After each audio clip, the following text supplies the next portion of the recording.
pendengar cerita seram The Haunting Cruise dan PN. Pada malam ini, Brother Fai akan kongsikan kisah yang datangnya daripada Kamarul Arifin Nur Sadan. Kisah yang diberi tajuk Puan Rokia. Tak semua ward ada ward geriatrik. Hanya hospital besar atau berstatus teriatri sahaja ada ward sebegini. Alhamdulillah, aku sempat bekerja di ward geriatrik di sebuah hospital sebelum aku berhenti bekerja dan buka klinik sendiri. Ward geriatrik adalah ward yang menempatkan warga emas. Selain memerlukan rawatan yang lebih terperinci dan komprehensif, mereka juga sangat memerlukan perhatian. Kebanyakan mereka di sini berada di dalam ward dalam jangka masa yang lama. Puan Rokia adalah salah seorang yang sudah lama mendiami ward geriatrik ini. Puan Rokia ni mengidap pelbagai masalah kesihatan dan salah satunya adalah Alzheimer. Memori Puan Rokia memang lemah. Dia tak ingat semua yang berlaku lebih 2 jam lepas.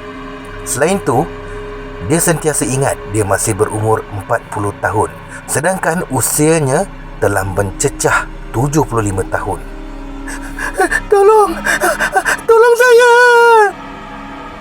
Hal ini menyebabkan setiap kali dia melihat cermin, dia akan berteriak meminta tolong kerana katanya ada nenek kebayan yang merenungnya. Bukan sikit-sikit teriaknya. Bila kami datang dan jelaskan bahawa apa yang dilihat adalah refleksi cermin itu adalah dirinya dan umurnya kini bukan lagi 40 tahun, dia akan terkejut mendengar hal itu, tetapi dia mudah untuk menerima hakikat sebenar. Malangnya, selepas 2 jam, dia akan terlupa hal itu dan kembali menjerit jika terlihat cermin. Oleh itu, kami terpaksa mengeluarkan semua cermin dan barang yang reflektif dari kubikelnya. Namun begitu, kami tak boleh alihkan cermin yang berada dalam bilik air kerana saiznya agak besar dan ia terlekat kemas di dinding. Sedangkan cermin solid yang berada di dalam bilik air itulah yang paling mengganggunya. Asalkan dia masuk bilik air, dia akan terpekik-pekik. Jadi, untuk elakkan Puan Rokia terpekik setiap kali dia nak gunakan bilik air, kami terpaksa gunakan solusi lain. Cermin di dalam bilik air itu ditutup dengan kain dan di atasnya ada pesanan yang tertulis, rosak. Segala kesulitan amat dikesali. Sila tekan loceng panggilan jika perlukan bantuan. Terima kasih. Sejak daripada itu, telah berkurang kekerapan Puan Rokia terpekik melihat imejnya sendiri di dalam pantulan cermin. Lagipun Puan Rokia jarang menggunakan cermin. Dia jarang mendandan diri. Dia lebih banyak termenung dan hanya duduk melihat keluar tingkap.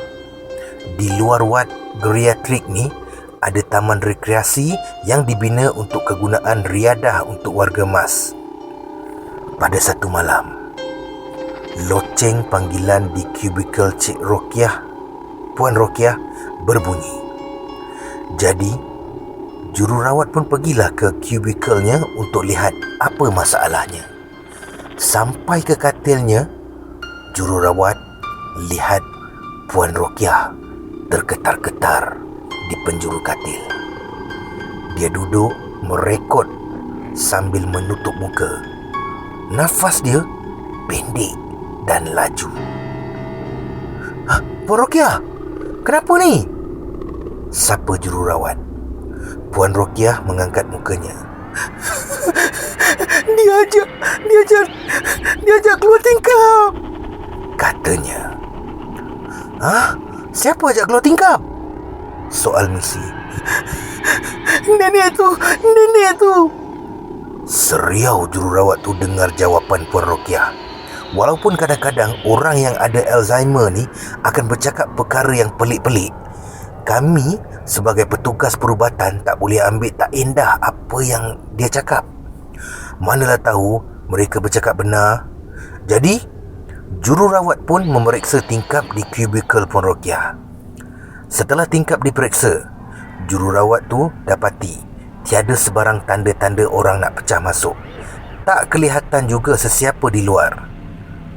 Jururawat itu beranggapan mungkin Puan Rokiah ternampak pantulan imej dirinya di kaca tingkap ketika melihat keluar tingkap. "Bukan tingkap tu," kata Puan Rokiah. "Habis? Tingkap mana?" Tingkap dalam bilik air.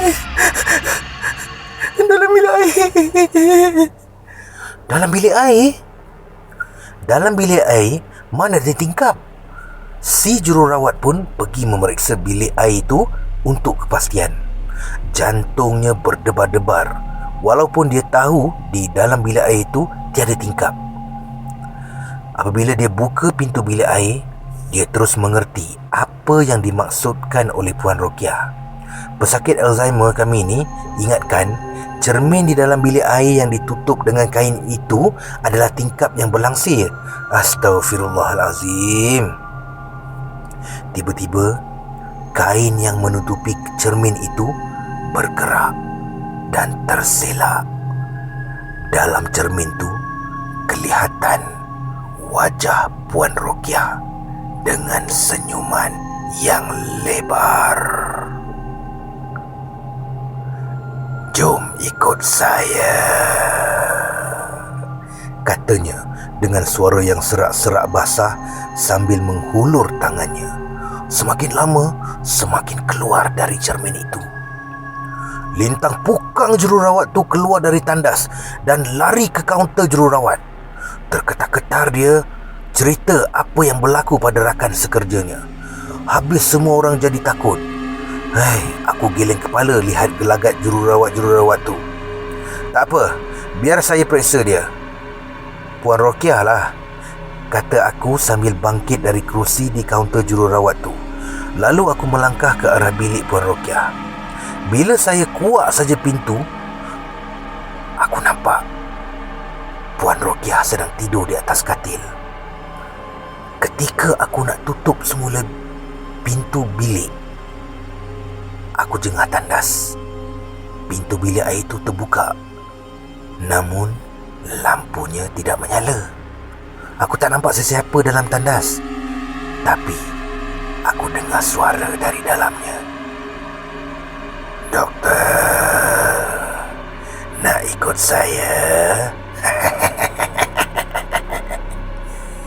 Terus aku tutup pintu bilik Puan Rokiah dan patah balik ke kaunter jururawat. Seram gila suara dia. Memang suara Puan Rokiah, tapi nada dia macam suara orang yang licik sedang nak mempermainkan mangsa dia. Meremang bulu roma aku. "Itulah, tadi cakap macam terror, sekali penakut juga," kata seorang jururawat tu lalu menutup mulut menahan gelak. Aku hanya mampu tersengih saja. Akhirnya, selepas bermesyuarat di kaunter selama 30 minit, kami ambil keputusan untuk hubungi bilik kawalan keselamatan hospital untuk suruh pengawal pergi periksa, manalah tahu ada penceroboh kan. Ternyata tak ada apa-apa yang mencurigakan dalam bilik air, kecuali cermin bertutup kain tu. Dipendekkan cerita, esoknya kami buat surat agar pihak jurutera hospital cabut cermin berkenaan atas alasan keselamatan pesakit Alzheimer. Kisah daripada Kamarul Arifin Nur Sadan, iaitu Gospital. Di sini di dalam notanya mengatakan cerpen ini adalah salah satu cerpen dari buku saya berjudul Gospital 2 yang akan diterbitkan nanti. Jika suka kisah seram, boleh follow Facebook saya. Sekian.